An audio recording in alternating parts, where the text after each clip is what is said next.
Bonjour, mon invité aujourd'hui est Calga Fenwick, bien connu de ceux qui suivent l'actualité internationale, qui a écrit il y a maintenant un an Volodymyr Zelensky, l'Ukraine dans le sang, la biographie de Volodymyr Zelensky. Bonjour Gallagher. Bonjour Pascal. On va parler de Donald Trump, tu es franco-américain, tu connais très bien les États-Unis. Alors on a l'impression qu'on est à un moment Trump où il vire une nouvelle fois de position sur les deux conflits majeurs, Gaza et l'Ukraine.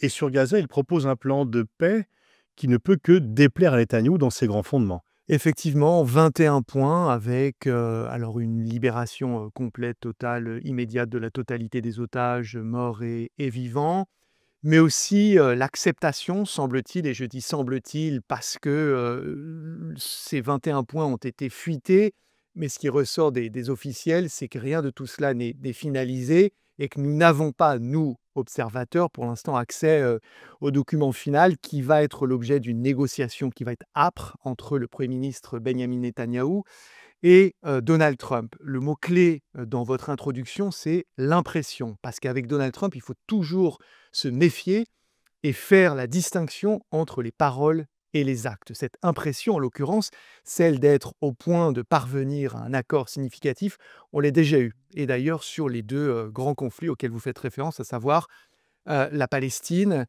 et l'Ukraine. Mais effectivement, Donald Trump semble être allé plus loin que précédemment, avec notamment un rôle réel qui serait donné dans une certaine mesure à l'autorité palestinienne et Mahmoud Abbas. Et en cela, ce qui est intéressant, c'est que les Américains, bien que n'ayant absolument pas pris part au plan conjoint franco-saoudien, avec la déclaration de New York, se sont quelque peu rapprochés de certaines mesures prévues dans l'accord de New York, notamment avec cette idée que l'autorité palestinienne doit jouer un rôle dans la gouvernance de la Palestine, dont serait a fortiori exclu le Hamas. Mais surtout, il obtiendrait ce que Biden n'avait pas obtenu, un cessez-le-feu, puisqu'il demande l'arrêt total des combats, que l'armée israélienne se Se retire retire de totalement. Gaza et que les Gazaouis peuvent rester sur place s'ils le souhaitent, et donc il n'y a pas ce plan d'épuration ethnique qui était en voie de réalisation. Et plus encore que cela, il y a, et le terme est employé dans ce que j'ai vu circuler, sans que je ne puisse vérifier qu'encore une fois ce soit celui qui soit choisi, l'amnistie pour les combattants, les cadres du Hamas, qui déposeraient les armes et dans une certaine mesure qui capituleraient, la possibilité même pour eux de sortir de Gaza et donc d'être exfiltrés ou expatriés.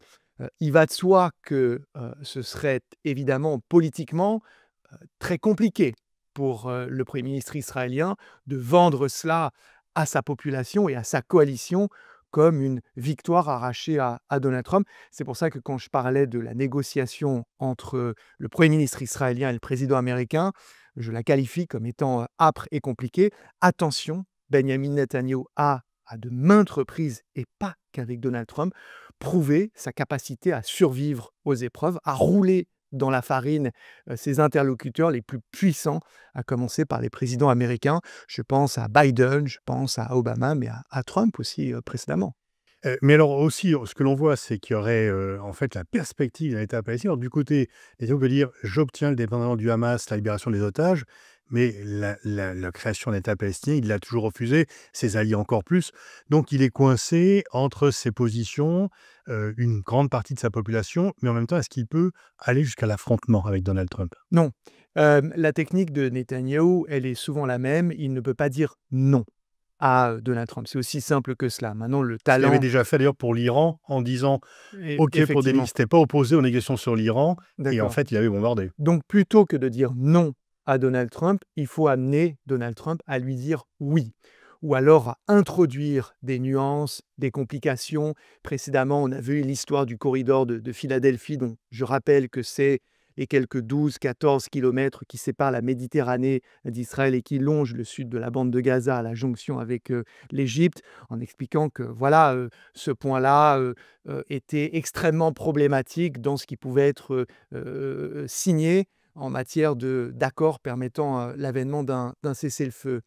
Là, la pierre d'achoppement, semble-t-il, choisie par, encore une fois, le Premier ministre israélien, c'est le rôle de l'autorité palestinienne. Il a employé cette métaphore à la tribune des Nations Unies il y a quelques jours en expliquant que penser, croire, dit-il, que celle-ci pourrait se réformer relève du fantasme et que accepter une gouvernance palestinienne et un État palestinien à 1 kilomètre, en l'occurrence 1,6 km de Jérusalem, ce serait, et là il s'adresse aux Américains, comme pour eux d'accepter un État Al-Qaïda à quelques encablures de Manhattan juste après le 11 septembre. Donc il va utiliser ces éléments de langage pour travailler la psyché collective américaine et pour, encore une fois, sans dire non à Donald Trump, essayer de le déplacer de l'état d'esprit dans lequel il est actuellement, celui d'un président américain qui veut la fin de ce bourbier, qui provoque, d'ailleurs, il faut en parler, des troubles au sein de ses propres rangs, donc autour de Donald Trump,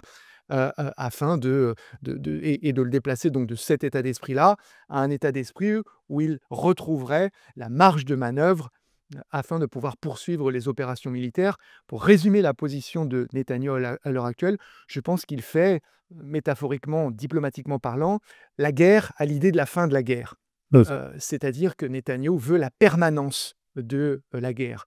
Parce que c'est une manière pour lui d'inscrire son pays dans une forme de contemporanéité et de, encore une fois, manifester son adhésion à cette idée que le droit international, c'est pour le faible. Il n'a pas protégé les Israéliens le 7 octobre. La seule loi qui compte, c'est la sienne. Le seul droit qui compte, c'est celui des Israéliens à la sécurité. Et cela va et doit nécessairement se faire au détriment d'abord des Palestiniens, mais aussi des pays voisins. Et puis, de manière plus prosaïque, mais tout aussi réelle, cette permanence de la guerre, de manière très concrète, l'éloigne des tribunaux, des instances judiciaires qui l'attendent. Je rappelle que quand l'armée israélienne lance son opération contre Gazaville, c'est le Premier ministre israélien qui officie cela depuis un hall à l'extérieur du tribunal de Jérusalem, où il est attendu pour comparaître dans le cadre de plusieurs procès pour des histoires de corruption. Alors, Netanyahou a résisté à de nombreux présidents américains qui lui ont demandé Biden, Obama.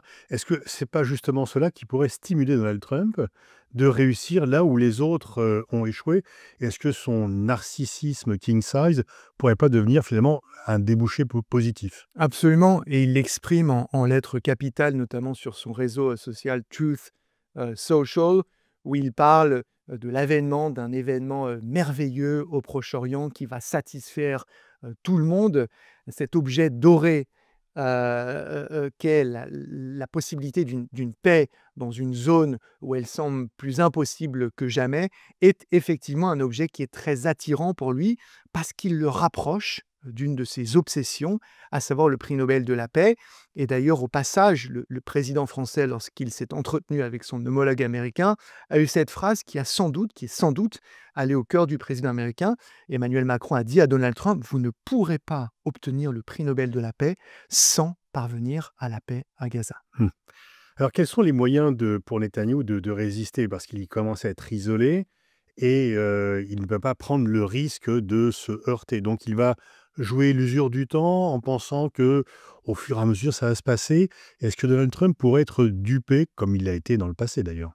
Il y a des techniques assez classiques qui sont le fait de passer par des alliés qu'il a au sein du Congrès, de groupes d'intérêt, d'utiliser effectivement la carte du temps qui est un grand classique, c'est-à-dire de dire: «Écoutez, j'entends ce que vous dites, donnez-moi simplement 2-3 mois supplémentaires pour vraiment terminer le Hamas, on n'en est pas très loin, j'ai juste besoin d'un petit peu plus de temps» et ensuite compter sur la volatilité des événements et j'allais dire la logique très court-termiste de Donald Trump qui passera sans doute à autre chose après-demain pour pouvoir avancer ses intérêts.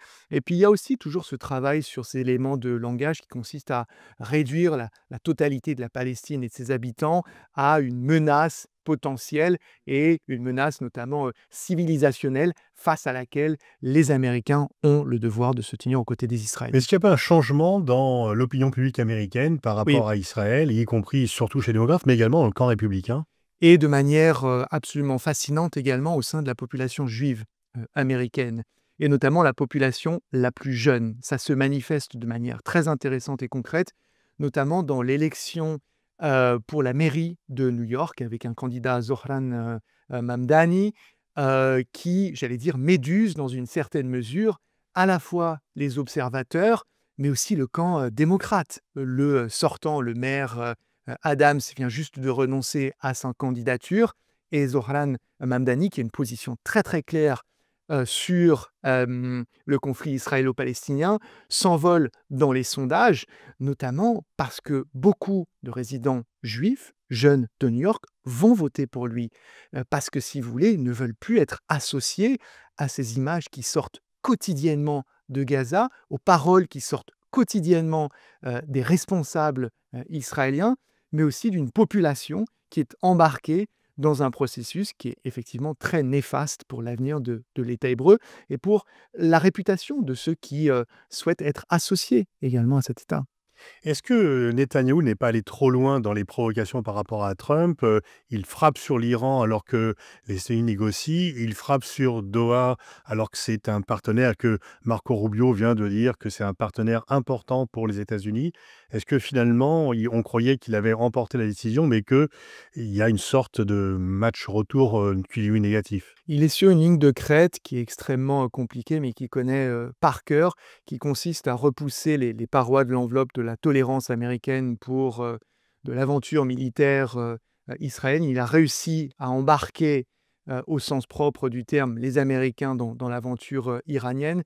Sur le Qatar, s'est présenté de manière un petit peu plus compliquée. Il y a de fortes chances pour qu'il y ait eu, au minimum, un consentement passif des Américains. Et les Américains n'ont pas pu militairement ne pas voir l'attaque quand Bah, même. c'est difficile, sachant qu'ils ont leur plus grande base régionale, en l'occurrence la base de Al-Udeid, où il y a 10 000 Américains stationnés de manière permanente avec beaucoup de matériel et notamment des radars de trajectographie, qu'ils ne voient effectivement pas arriver le balai aérien nécessaire pour frapper à Doha. Quand on regarde la distance qui sépare Israël ou même d'autres territoires qui auraient pu être utilisés par l'aviation israélienne pour aller frapper la capitale qatarienne.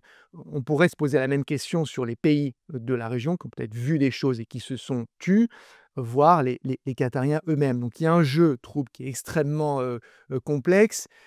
Netanyahou sur Fox News tout récemment, lorsque la question lui est posée de savoir s'il a averti les Américains, à cette phrase un peu sibylline où il dit: «Nous avons agi de manière indépendante», et quand la question lui est reposée: «Oui, mais est-ce que vous avez coordonné?», il ne fait que répéter, il dit: «Je vous répète, nous avons agi de manière indépendante», qui pour moi, la phrase est sibylline, est une manière de reconnaître qu'il y a eu sans doute une communication, parce que les Qatariens jouent un rôle tellement important. Je rappelle aussi au passage, de manière un peu transactionnelle, que c'est le pays dont Donald Trump est reparti avec un Boeing gratuit d'une valeur, je crois, de 100, 150, peut-être 200, voilà, qui se chiffre en centaines de millions de dollars. Le minimum, ce serait de s'acheter un petit peu de protection quand on offre un Boeing. Donc, Est-ce que du coup, ça n'a pas solidifié les États du Golfe, l'Arabie Saoudite qui compte également énormément pour Trump, les Émirats arabes unis? Est-ce que Trump s'est pas dit, finalement, le soutien à Israël coûte de l'argent et ma base MAGA ne veut plus payer pour l'étranger et pourrait empêcher des recettes, donc je change. 2 éléments. La réaction la plus notable est celle des Émirats arabes unis qui sont signataires des accords d'Abraham et qui ont fait savoir qu'à la fois le projet d'annexion de la Cisjordanie faisait partie, je cite, de l'une de leurs lignes rouges, et deuxièmement, on parlait d'une violation très grave de l'intégrité territoriale du Qatar, et donc ont levé le drapeau rouge. Pour autant, et on a vu ce grand sommet qui s'est déroulé récemment à Doha, qui a réuni des pays arabes et à majorité musulmane, il n'en est pas ressorti de consensus qui mènerait à des actes décisifs et déterminés de la part des nations qui restent très décisives, et d'ailleurs, il faut le dire, quand même sacrément passives sur la question palestinienne et par rapport à Gaza.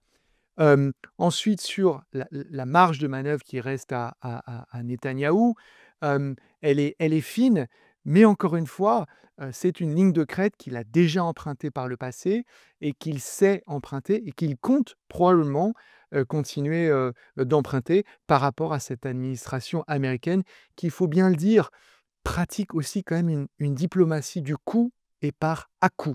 C'est-à-dire qu'elle réagit, qu'elle voit des fenêtres dans lesquelles elle s'engouffre et qui passe souvent, d'un sujet à l'autre sans que le travail ne soit nécessairement, complètement terminé quand on se penche véritablement dessus.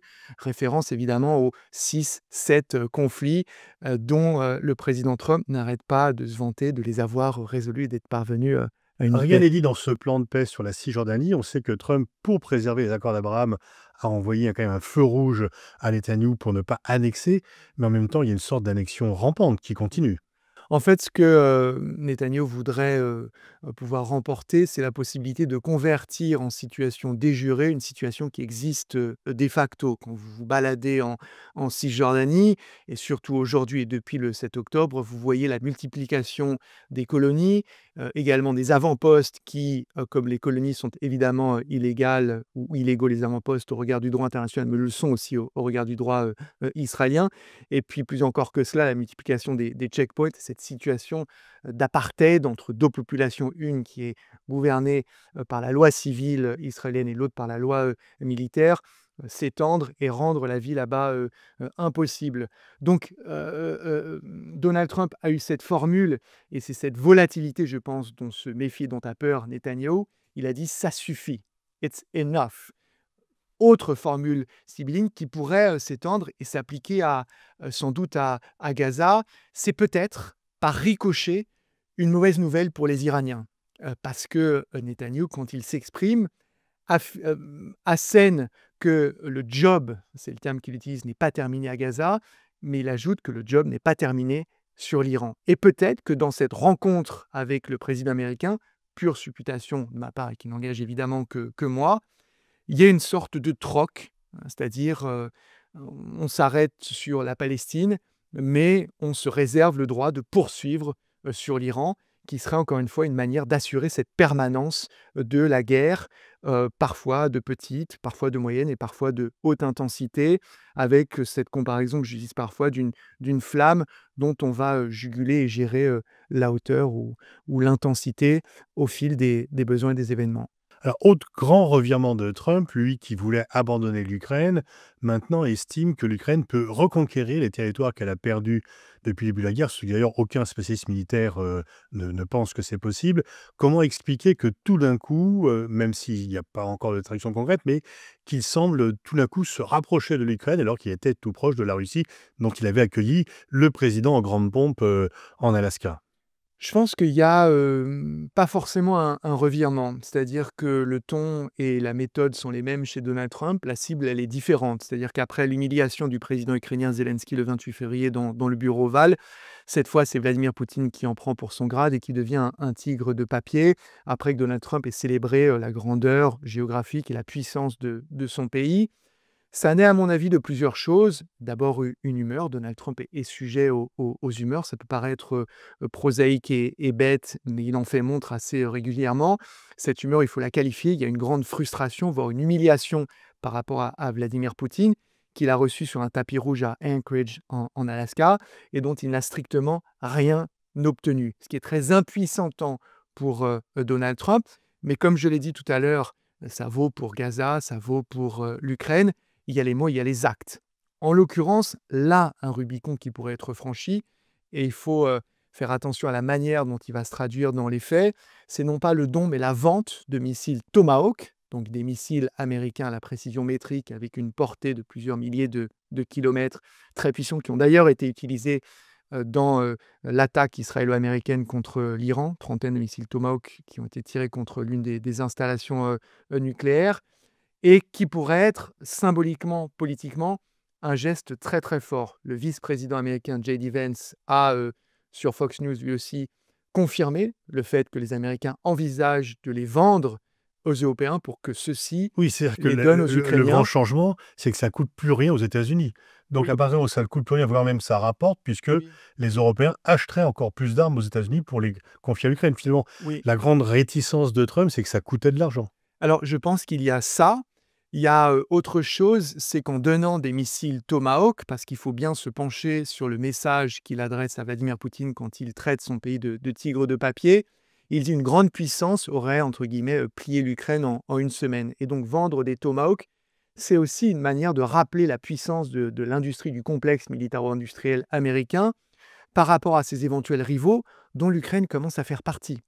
Les Américains envisagent d'acheter de la technologie en matière de drones et d'interception de drones aux Ukrainiens.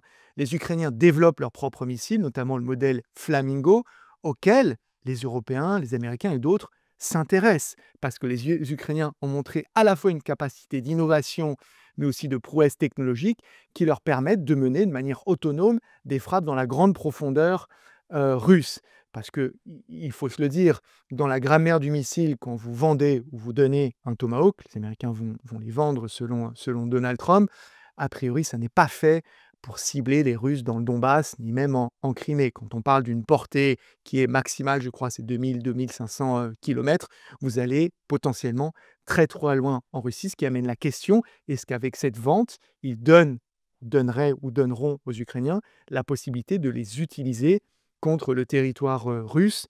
En l'occurrence, les Tomahawks n'ont pas été vendus ou donnés par Joe Biden. Et juste pour revenir sur la personnalité de Donald Trump, moi je pense que Donald Trump n'est pas une rupture par rapport à Joe Biden. C'est une accélération, voire une clarification. C'est-à-dire que Donald Trump fait sans les formes et avec beaucoup d'impolitesse, voire parfois de la vulgarité, ce que Joe Biden faisait avec plus de rondeur. Les Américains veillent à leurs intérêts. C'est faux de dire qu'ils sont anti-européens. Ils aiment beaucoup l'Europe, mais ils aiment beaucoup plus les États-Unis. Et donc, Donald Trump se sert de ce conflit, non pas pour défendre des valeurs, c'est pas un président de valeurs, il ne parle pas de démocratie, d'état de droit, etc., mais pour faire avancer les intérêts économiques américains, saigner la Russie, envoyer des messages aux Chinois, mais en faisant attention, parce que leur obsession, et ça c'est une constante à travers les différentes administrations américaines précédentes, c'est l'obsession chinoise. Est-ce que l'Ukraine fait débat dans l'opinion américaine ou est-ce que ça a disparu des écrans radars? C'est un peu comme Gaza, et ça c'est l'une des prouesses du président Zelensky et de la diplomatie ukrainienne. Sur la Palestine, vous avez de plus en plus d'Américains qui sont sympathiques, c'est une traduction un peu approximative au sort des Palestiniens et qui se sentent plus proches que des Israéliens. Pareillement, il y a eu un revirement sur les personnalités Zelensky-Poutine, mais aussi sur Russie-Ukraine. Donc il y a eu tout un travail qui a été fait. Maintenant, est-ce que ça empêche les Américains de dormir? Non. Est-ce qu'ils se sentent hyper concernés par ces deux guerres? Plus sur Israël-Palestine, parce que leurs médias en parlent beaucoup. L'Ukraine et la Russie, et Donald Trump le dit souvent, ça reste quand même très géographiquement, politiquement et conceptuellement assez loin pour eux. Alors, la Chine, c'est donc une priorité, vous venez de le répéter. Est-ce que là-dessus, Trump n'a pas accumulé les maladresses? Le Quad, l'alliance entre l'Australie, l'Inde et le Japon et les États-Unis est un peu au point mort. Il a poussé l'Inde dans les bras de la Chine pour avoir reçu le chef d'état-major de l'armée pakistanaise et surtout avoir dit que c'est lui qui avait réglé la guerre entre New Delhi et Islamabad, ce qui est insupportable pour les Indiens. Est-ce que finalement, par rapport à son objectif numéro un, il n'a pas accumuler les erreurs et peut-être les déceptions? Oui, oui, forcément, et l'exemple que vous citez, à savoir celui de Narendra Modi, aux côtés, tout souriant de Vladimir Poutine et Xi Jinping est particulièrement marquant et a été mal vécu par Donald Trump, qui ne cache pas ce qu'il pense et ce qu'il ressent et qui le dit très ouvertement. Pour autant, je pense que Donald Trump, parce qu'il est inconstant, pense que les autres le sont également, et donc il a sans doute conscience d'une erreur stratégique effectuée, mais il se dit sans doute qu'à coup de promesses faites à l'Indien, qu'une réconciliation est possible et qu'un retricotage, notamment du Quad ou de l'alliance américano-indienne sur la zone vis-à-vis de la Chine, est possible. Et Narendra Modi n'y a pas du tout fermé la porte. Il faut quand même rappeler, dans une certaine mesure, le génie de la diplomatie indienne sous le ministre indien des Affaires étrangères, Jaishankar Subramanian, qui a théorisé le multi-alignement, cette capacité à appartenir de manière concomitante à des ensembles antagoniques et à imposer cela, y compris à celles et ceux qui trouvent hypocrite ou aberrant, en disant: «Écoutez, on est, économiquement la 5e puissance mondiale, on est passé devant les Britanniques, notre ancienne puissance, coloniale, on est la première puissance démographique au monde, on appartient au Quad, on appartient à l'Organisation pour la sécurité et la coopération, l'Organisation pour la coopération de Shanghai, Shanghai, on appartient, à d'autres ensemble. On fait des les exercices BRICS. militaires conjoints exactement, on appartient aux BRICS. On fait des exercices militaires conjoints avec, les Russes, on en fait aussi avec les Américains et c'est comme ça. On va, dans différents sens parce que ça sert nos intérêts et on peut l'imposer parce qu'on pèse très, très lourd quand on s'assied à la table avec nos interlocuteurs. Au final, si vous auriez un pronostic à faire, est-ce que Trump va réussir à redonner sa grandeur à l'Amérique ou est-ce qu'au final, il ne l'affaiblit pas? Bah, ça dépend comment vous définissez la grandeur de l'Amérique. Pour le coup, le visage actuel que donne l'Amérique est un visage d'une ultra-polarisation et d'un moment de danger, physique, avec une violence politique qui s'est manifestée par l'assassinat de Charlie Kirk et qui est une espèce de bombe à fragmentation, politique. Parce qu'il y a la première explosion qui sidère et tétanise et qui surexpose le clivage entre républicains et démocrates, mais derrière, il y a de petites explosions supplémentaires, donc des sous-munitions, qui divisent à l'intérieur des camps. À l'intérieur du camp républicain, on voit d'un côté les tenants d'une ligne dure qui sont pour une forme, j'allais dire, renouvelée ou réinventée de macartisme, avec cette idée qu'en face, on n'a qu'une extrême gauche et qu'elle nous en veut physiquement et qu'elle cherche notre mort. Et d'autres, dans le courant MAGA, très influents, qui disent non, il ne faut pas tomber dans le piège que nous tend la gauche, à savoir celui d'être dans une reproduction de la cancel culture, mais une cancel culture de droite qui consisterait à vouloir éteindre les voix de gauche. Et pareillement, à gauche du spectre, vous avez des gens qui, dans ce moment de fort clivage, disent c'est important de s'unir, de passer un peu sous le boisseau nos différences et de retrouver ce qui fait justement dans leur esprit la grandeur de l'Amérique, c'est-à-dire cette adhésion à une expérience commune. Et de l'autre, des gens qui disent non, Charlie Kirk tenait des propos absolument odieux, racistes, misogynes, transphobes, islamophobes, et sans justifier sa mort, il faut être capable de continuer de le dire. Et ça, ce sont des débats qui sont loin d'être résolus, qui secouent très, très durement ce pays. Moi, j'ai été très marqué notamment par la phrase de Steve Bannon, qui est l'un des grands idéologues du Trumpisme et du courant MAGA. Ce n'est pas forcément la voix dominante, mais c'est une voix à laquelle on ne peut pas échapper, et qui a dit 2 choses. Il a dit d'abord, le pays est engagé dans une guerre civile culturelle et Charlie Kirk est mort dans le cadre de cette guerre, c'est une victime de guerre. Et la deuxième chose, il a dit, on n'est pas ici pour unir, on est ici pour la gagner, cette guerre. Merci Gaël Renwick. Je revois la lecture de votre livre sur Volodymyr Zelensky qui permet de comprendre un peu la psychologie aussi du président ukrainien. Et merci pour ce tour d'horizon sur la politique de Trump et la société américaine. Merci.